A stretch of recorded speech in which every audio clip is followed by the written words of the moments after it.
Good evening. Welcome to the Underrated Sports Show with my brother and co-host D-to-the-S-to-the-1. Subscribe to his channel, She Stays Sleep TV. We got a goodie for y'all. We're gonna talk about the late great DEACON Jones that helped revolutionize defensive end. So we're gonna get this stuff out the way.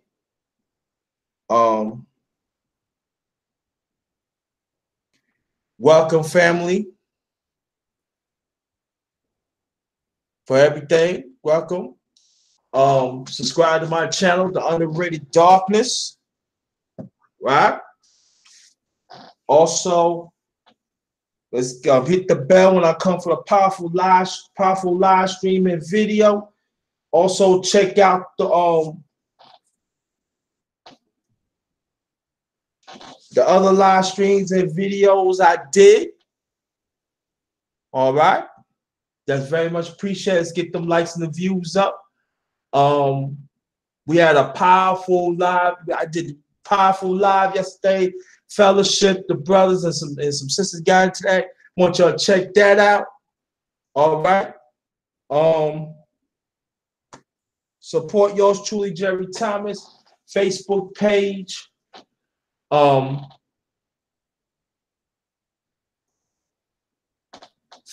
group JT MVP. Thinking for ourselves. Twitter account all caps.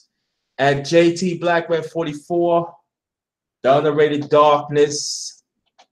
That's my Instagram account. I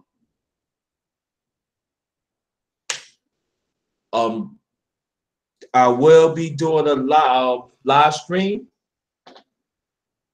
in November. Midterm lessons of our perspective. Want y'all to check that out. And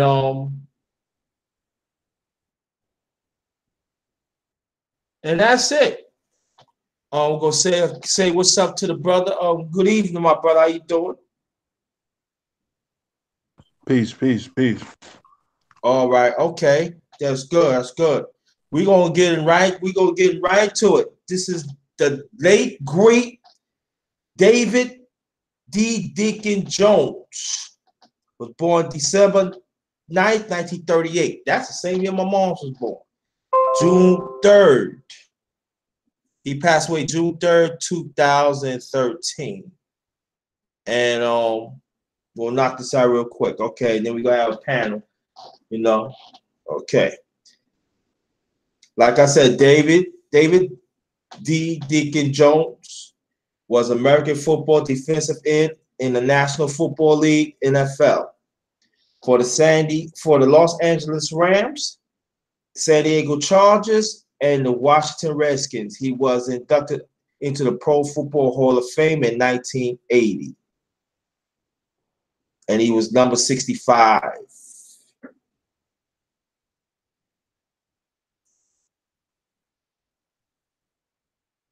Jones specialized in quarterback sacks, with terms which he coined named Secretary of Defense. Jones considered one of the greatest defensive players ever. Los Angeles Times called Jones the most valuable Ram of all time. And former Redskin head coach George Allen called him the greatest defensive end of modern football. Early life, Jones was born in Edenville, Florida, and lived in a 4-bedroom house with his family of 10. Jones attended Hungerford High School, which he played football, baseball, and basketball. During high school, Jones developed a lump in his thigh and learned that it was a tumor. He had surgery to remove it. When he was 14 years old, he witnessed car loading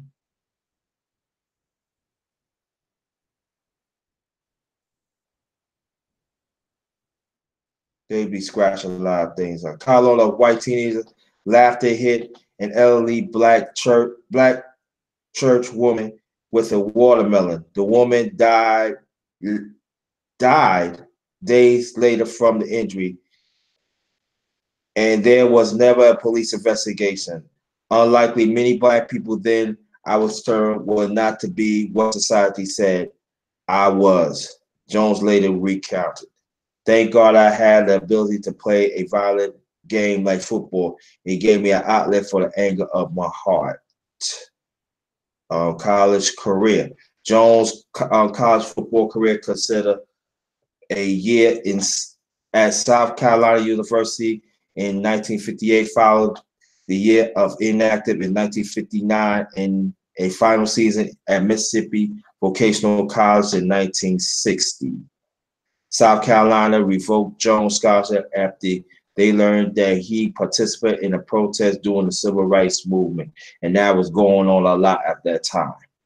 However, one of the assistant football coaches at South Carolina State was leaving to coach Mississippi Vocational and told Jones of some of the other African Americans that he would get them scholarships at the new school. While he was playing at Mississippi Vocational, he and his African teammates had to sleep in cots in the opposite team gym because motels would not take them on numerous occasions. Professional career. Jones was drafted in the 14th round of the 1961 NFL draft by the Los Angeles Rams. He earned a starter role as a defensive end and teamed with the tackle Merlin Alston. Now, Merlin Alston became, after he retired, he became an actor. And then he played in big roles like Little House on the Prairie and other pictures. But we know as him as playing Little House on the Prairie. You throw that in. To give Los Angeles a permanent all-pro left side of the defensive end, he became part of the fearsome four defensive line of the Rams, alongside with Lamar Lundy, Rosie Greer, and Olsen, which now considered to have been one of the best defensive lines of all time. Jones was consensus All-Pro honor 5 times, 5 straight years from 1965 through 69, and was second all-team All-Pro in 64 and 70 and 72. He was also in 7 straight Pro Bowls from 64 to 1970 and was selected to 8th after the 1972 with the San Diego Chargers. He was voted the team outstanding defensive lineman by the Los Angeles Rams alumni in 62, 64, 65, 66. In 71, Jones suffered a severe sprained arch, which caused him to miss 4 starts, and he ended a season with 4.5 sacks, his career low at this point. In 1972, Jones was included in a multi-player trade with the San Diego Chargers, where he was an instant success. He was named San Diego defensive captain and led all Chargers defensive linemen and tackles and won a berth on the AFC Pro Bowl squad. He concluded his career with the Washington Redskins in 1974.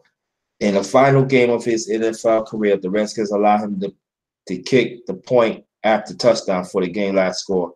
Along the way, Jones was named the Associated Press NFL Defensive Player of the Week 4 times. Week 14, 1967, Week 12, 1968, Week 11, 1969, and Week 10, 1970. As a street doable player, Jones missed only 6 games of a possible 196 seasons encounters of his 14 National Football League seasons. Sacks. Jones was considered a mini revolutionized position of defensive end. He was credited with the coin phrase sacking the quarterback. In 1999, Jones provided the LA Times report of some derail imaginary about his fault. You take all the offensive lines and put them in a burlap bag, and then you take the baseball bat and beat on the bag. You sack them. You bagged them. And that's what you doing with the quarterback. By separating Jones from every other defensive end, he was his speed and his ability to make tackles from sideline to sideline, which was unheard of his time. He was first Russian passer to use the head slap, a move that said was to give himself an initial head start on the pass rush. In other words, an extra step. Because anytime you go upside man's head or a woman, they may have the tendency to blink, they slick eyes, or close their eyes. And that's all I needed. That head slap was not in my invention, but it was Rembrandt. Of course, he did not invent painting. The quickness of my hands and the length of my arms, it was perfect for me. It was the greatest thing I ever did. When I left the game, they outlawed it. Pro Football Weekly report, he accumulated 173 sacks over his career, which would be third on all-time sack list. Jones would have ranked first all-time of his retirement, since they had surpassed two fellow Hall of Famers, Bruce Smith and Reggie White. In 1967, Jones had, I want y'all to listen to this because this is crazy. In 1967, Jones recorded 21 and a half sacks, only 14 games. He tailed 22 sacks in 14 games the following year. If official, that would have been stood at NFL record until Harvey Martin, 1977, which he totaled 23 sacks. The term sack has not yet been coined at the time, but official sack statistics was not recorded by the NFL until 1992. So that means that if they would coin that, he would have well over 200 sacks, family. So they show the unofficial record of sacks that he had. Okay, after football. Jones worked as a television actor, appearing in numerous TV programs since 1970. Most appeared in camera roles. He appeared in the episode of The Odd Couple, which he and Oscar was in the television commercial selling shea products. He appeared in The Brady Bunch and in the Bewitched episode in 1969. He played a guard to a giant castle in Sam and the Beanstalk. Jones also played himself in the episode Wonder Woman in 1978. In 1978, he played Viking named Thor the Norseman. Fellow Hall of Famer Fred Biletnikoff joined Jones in that film, and Biletnikoff at that time played with the Oakland Raiders. Need to throw that in. That same year, Jones portrayed a fierce defensive lineman named Gorman in the film Heaven Can't Wait. In the series G versus E, he played himself, but as an agent of the corps, he also played a role in the hit show Alf, which he played a father figure to Alf. Jones served as a color editor for the Rams broadcast on KMPC radio in the 1994 season, teamed with Steve Farkas and Jack Snow. Business. Jones worked for many companies, including the Miller Brewing Company, Hager Clothing, Pacific Coast Medical Enterprise, Absence America, and represented NFL champion products as a spokesman for their throwback campaign. Jones also was chairman of the Azenic Pharmaceutical in the National Hypertension Awareness Program. Community involvement. NFL.com report that Jones made several trips to Iraq to visit the U.S. military.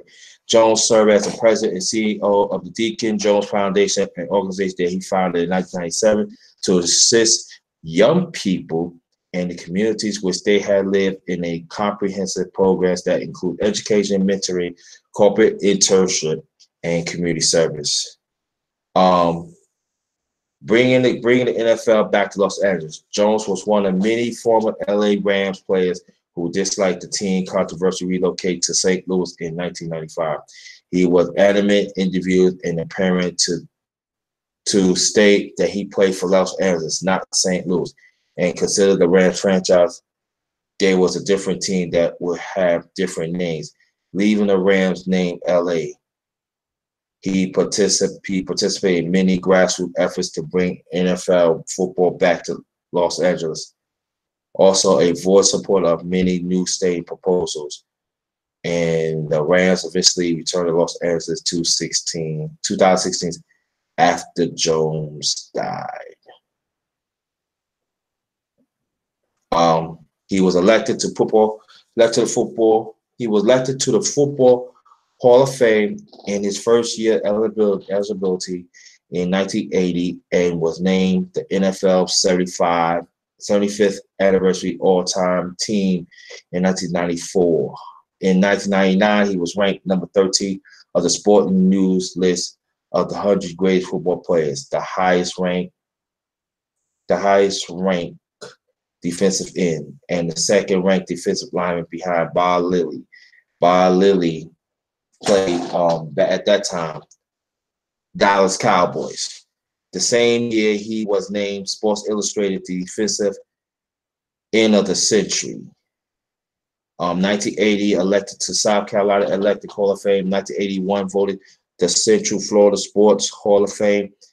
1983, elected to the Florida Sports Hall of Fame. 1999, recipient of the Gale Sayers Lifetime Spirit Award.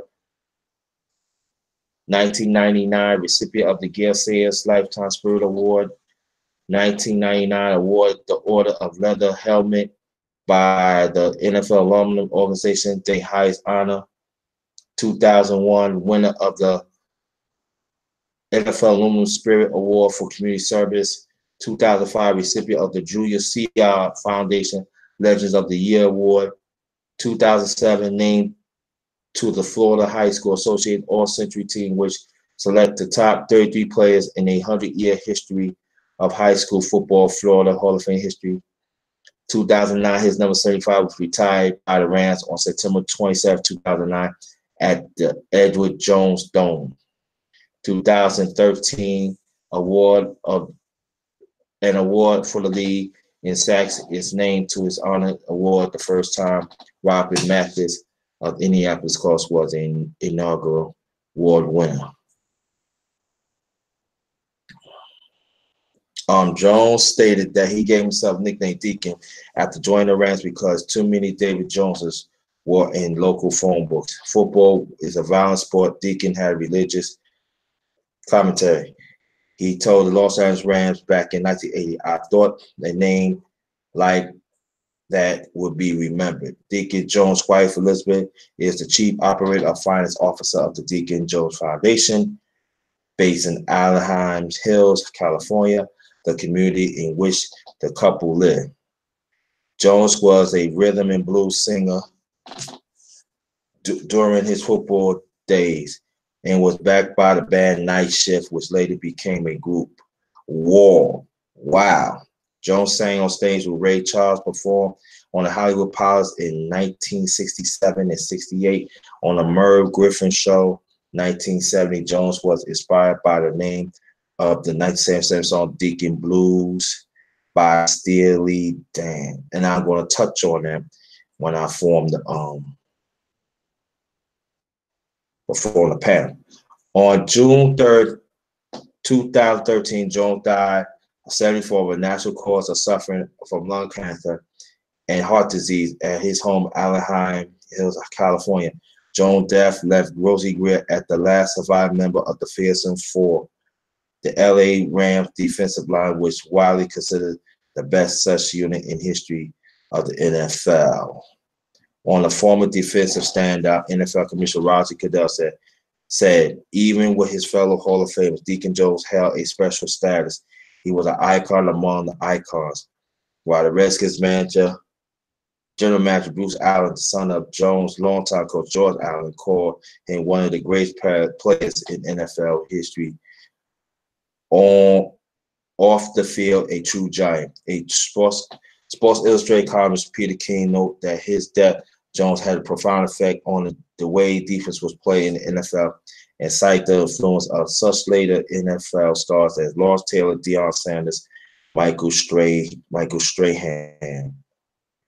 As a contribution to Jones, the NFL created the Deacon Jones Award, which would give annually to the league leaders in sacks. So, brother, here you go. The late, great Deacon Jones. Well, it's good to know more about the brother. When I was young and I started watching football, my dad, he used to always tell me about Deacon Jones. Mm. He used to always tell me about him. Say how mean he was on the field. You know, like he used to scare people. My pops used to tell me. Mm-hmm. You know, like people were scared to look in his helmet.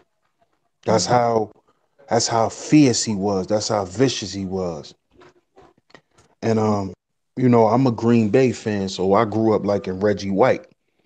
And my pops used to be like, man, Reggie White was like a puppy compared to Deacon Jones on that field, man. So, you know, it was good to hit. And I didn't know he passed away. And damn, it's been so long.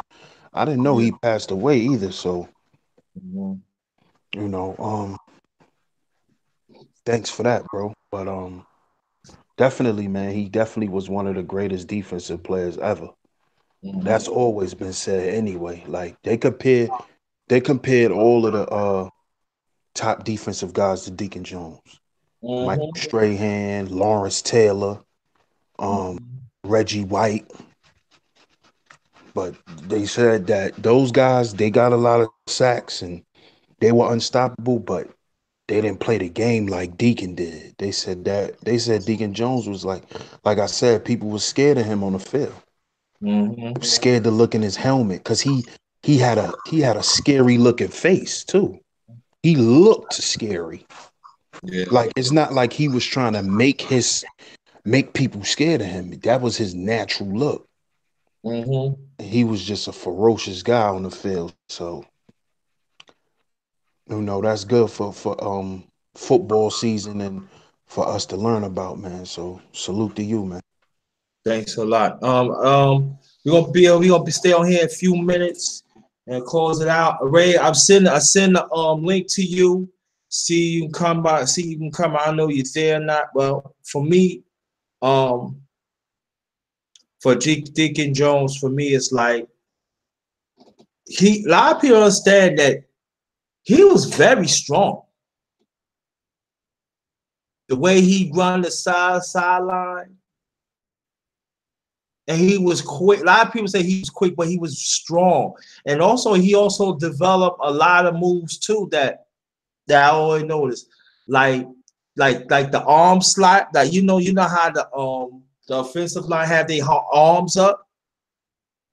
He used to go and hit the elbow and go around that. He helped prevent that too. And his best year, I mean, he only had best year in second, but the best years he had was 67 and 68.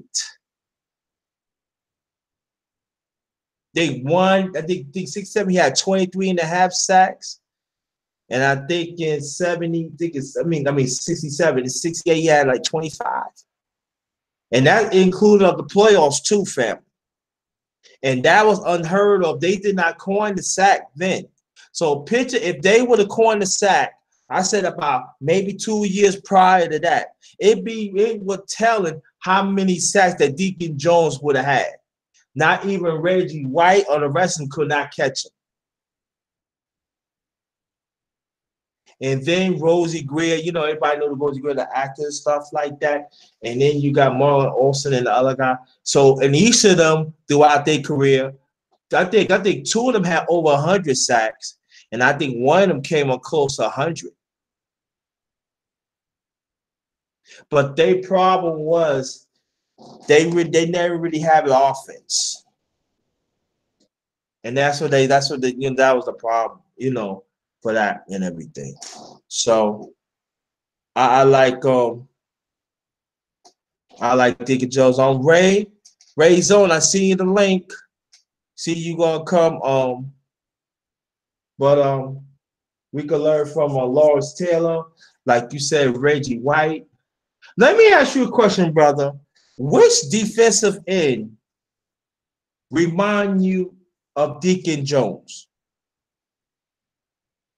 I'm gonna say the closest.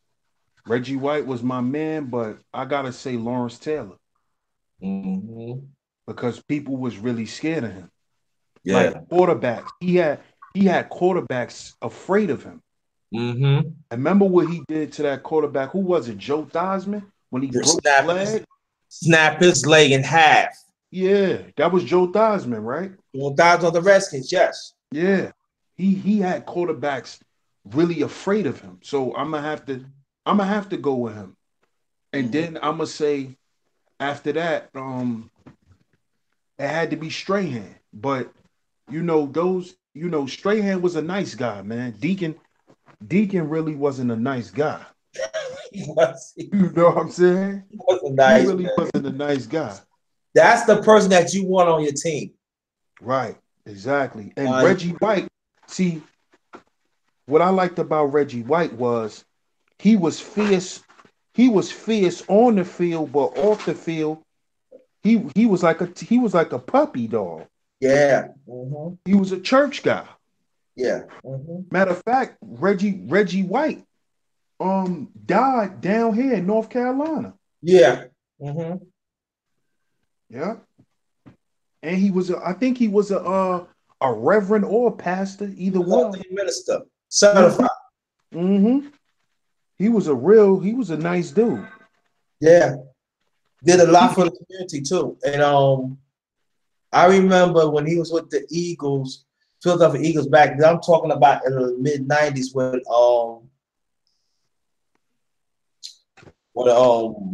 with Jerome Brown, he took his life. That was his best friend. And his speech alone, it shook him up. It shook us up. And he said, I just missed my face. You see he was crying because that was his best friend. Did he commit suicide? I think Jerome Brown did commit suicide. And then at that time, I forgot the other two. Back at that time, the Philadelphia Eagles, they was considered like the second coming of the LA Rams back in the 60s. I forgot it's him, Jerome Brown, is somebody's other two, but they considered the best of that league at that time. You know, they used to, oh my God, they used to murder quarterbacks, but it was not like back then, like in the 60s, because in the 60s, so you could take a shoot, you could take a quarterback and clothesline him or something. You could bend him up, you could do what you want and stuff. So yeah, back then they definitely the game was definitely much more rugged. Cause my dad, he used to play football. Mm-hmm. Like when I was a baby, like my pops and them, like back then, you ever heard of Cold Crush? Yeah. My pops used to play for them. What? Okay. Yeah. He used to play for them. I think he was number 100, if I'm not mistaken. But he played defense and offense. He played on the line. And my pops used to always tell me, back then, like, it wasn't just one person tackling you. Mm-hmm. Like one dude to hit you, and then they'll hold him up and let everybody come and smack his ass. Yeah, that's what I'm saying back then. Like did he play like in the 50s? Nah, my dad played in the 80s. Oh, in the 80s. Oh, in the late 80s, early 90s. Oh, Because yeah. I was born in 86. So He was playing like my mom. She used to take me to the games and all. She used to be out there when I was like 2 years old, like a baby. Mm. And they used to play. And my pops was like, it wasn't just one person tackling you. You got one guy, he gonna hit you, and he gonna hold you up, and about three more people gonna hit you before he drive your ass into the ground. Oh yeah, So and I'm gonna tell you, back then a lot of people say, "Oh yeah, the I mean, football was no. They didn't really change the rules back then.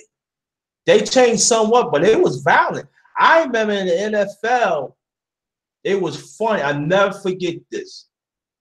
It was the Giants, right? They played against somebody. It was early 80s. That's when long tails really started coming in on like the 84, 82. Yeah, George Mont hold him up, and Dawson came close like bop, like break him in half. I like, oh my goodness, and stuff like that. But yeah, it was much more. They let you do a lot more, man. So I'm pretty sure in the NFL, you know, them dudes was ripping people off, boy, ripping people heads off. yeah, Like a lot of the calls wasn't like penalties. Like they was pulling your face mask back then. yeah, Guys was getting punched in the face. yeah, Like they was punching you all in your helmet. yeah, You yeah, know, it wasn't no hands to the face call. yeah, Like exactly. guys, you could use your hands and smack a guy helmet around, spin his helmet, or all types of shit they was doing. Yeah, and and after all that too, I mean, 89 team said, don't forget about Ellen Page. Yeah, the great Minnesota Viking defensive end. Yeah, and Alan Page, he went on to be one of the head justice in Minnesota. Yeah, Alan Page, black Mm. guy. Yeah, yeah. But Yeah, yeah, yeah, yeah, yeah. So all right, Ray. It seems like you ain't coming. You want to make your lot? Oh, matter of fact, let me read out the name first, brother. Let me read out the name and stuff like that. Okay, Keon, Scott Bay, thanks for coming. Ray to the zone, 718 2.0. Thanks for coming. 8089 TV. Thanks for coming. I'm sorry we started late, family, but no, things happen. And what it is what it is. And my brother, any last remarks? oh yeah, definitely. Thanks for everybody showing up. Hopefully y'all like this football history. You know, the football season is back. Pretty sure a lot of y'all looking at the football, you know. Um, like I said, shout out to everybody for tuning in. Shout out to you, bro. I know I was a couple minutes late. I know we usually start at 7. It's all right. We started a little late, man, but that's life, man. Mhm. Appreciate y'all for tuning in again. We'll see y'all next week, man. Hopefully, you know, if y'all not too busy, y'all could come on and participate with us. But we appreciate it nonetheless, man. Okay, brother. I want you to talk about what you created lately so the people will know that. Oh, if y'all haven't yet, make sure y'all go subscribe to my channel, Sheep Stay Sleep TV. I just started a new series called Car Rants. I'm I just finished up episode 2 today. Y'all go check that out. Episode 1 and 2, Car Rants on Sheep Stay Sleep TV. It's just a series I came up with. You know, I was like, man, a lot of people do videos in their car, go live in their car and shit like that. But I just wanted to do something different, you know. So I'm like, you know, why not call it car rants, you know? I'm just ranting about a subject and hopefully it creates dialogue. So y'all go up there, check the first 2 episodes out, you know, leave your commentary, I'll answer back. and it's very much appreciated, man. Just trying to, I just come up with different concepts to keep my channel fresh for all my new subscribers. Um, if you are a new subscriber, check out some of my old live streams. Y'all go back a couple months. Y'all can see what I'm, what I've done. And stay in tune with me. I appreciate all the love, man, nonetheless. But y'all check out the Car Rant series. We on episode 2. Y'all check that out. Okay, stay right there, brother. Also, yeah, subscribe to my brother. Stay sleep. So also subscribe to my channel, The Underrated Darkness. I be doing every Sunday. I be cooking up some food, but it's all about fellowshipping and bringing family together to talk at the table and have conversations. And we had a blast yesterday. We talk about hip hop of different eras, the best rapper and all that and everything, women and all that. And I'm thinking about continue that maybe this Sunday. I don't know yet, but I might continue that. So that means we're gonna talk. So I'm trying to get some sisters, some sisters on the panel, and also I do a sports talk, and also I do music talk. I had that on my channel, and in the near future, now I'm going to expand. I'm definitely going to expand. Especially music. I'm going to talk about hip hop soon. So, Stacy, I want you to join that panel of the Underrated music talk, and also on the sports show. I'm going to talk about boxing. I'm going to talk about other things too. And also, Stacy, I want you chime in on the panel. So me, the brother, we family. We got great things coming up. I want you to support his series. I want you to support what we do. And wherever we bring, we bring the true content and everything. Just remember the true content and everything. So on behalf of my brother, stay sleep, and the people in the chat, I want y'all to thank y'all so much to be patient with us. Until next time, Ghost.